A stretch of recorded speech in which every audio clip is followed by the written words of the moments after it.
Ah, here I am, out here doing laps in the HACC parking lot. I've been out here for 25 minutes, doing laps, and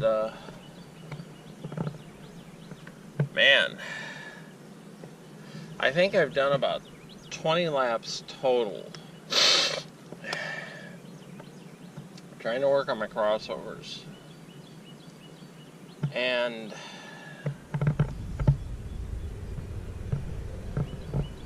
man, every time I turn my head this way, the earbud, the wire doesn't want to move because my neck is all sweaty. It feels like, see right there, it just did it again.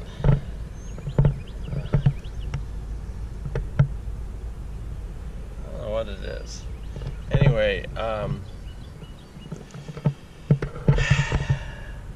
yeah, I'm winded. I tried doing 10 laps.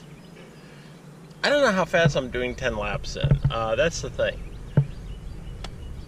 I feel like I'm getting up to some kind of speed. I guess I'm really not going to know until I cut the footage and then see exactly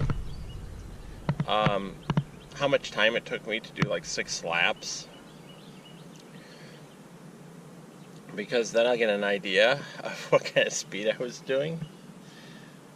The thing is, once you start doing your crossovers, you get some pretty good speed, but in there I started wobbling a bit. Let's just face it. Skating on asphalt, which is what this is. Skating on asphalt and trying to skate on it like it's the rink where we practice. It's not the same thing. It's not even close. It's just every time, you feel all these little bumps, and it feels like my wheels a couple of times were about to come out from underneath me. And I think that's just my legs getting wobbly. So I'm resting up here, I'm getting some water, I'm hydrating, and then I'm going to go out there. My goal is to keep this damn thing from popping out on me. Boy, it doesn't seem to want to stay. I don't know what's going on. But my goal is I want to do at least 10 consecutive laps at good speed. I think that's a good goal to have. Needless to say, tomorrow night, when it comes time to do cardio, I am going to be lagging. Either that or I'm just going to have to push myself and die. But I did 6 laps and it felt like my legs were going to come out from underneath me. And by that point, I had already done like a dozen test laps at speed, clearing out, running. I could feel pebbles hitting pebbles and stuff like that. So we'll see what's going to happen. I definitely need to get down lower. I feel like I'm getting a good push off on my crossover, but it still feels weird, like my body is not in a good position for it. And I think with my stride, I'm picking up a point where when I go to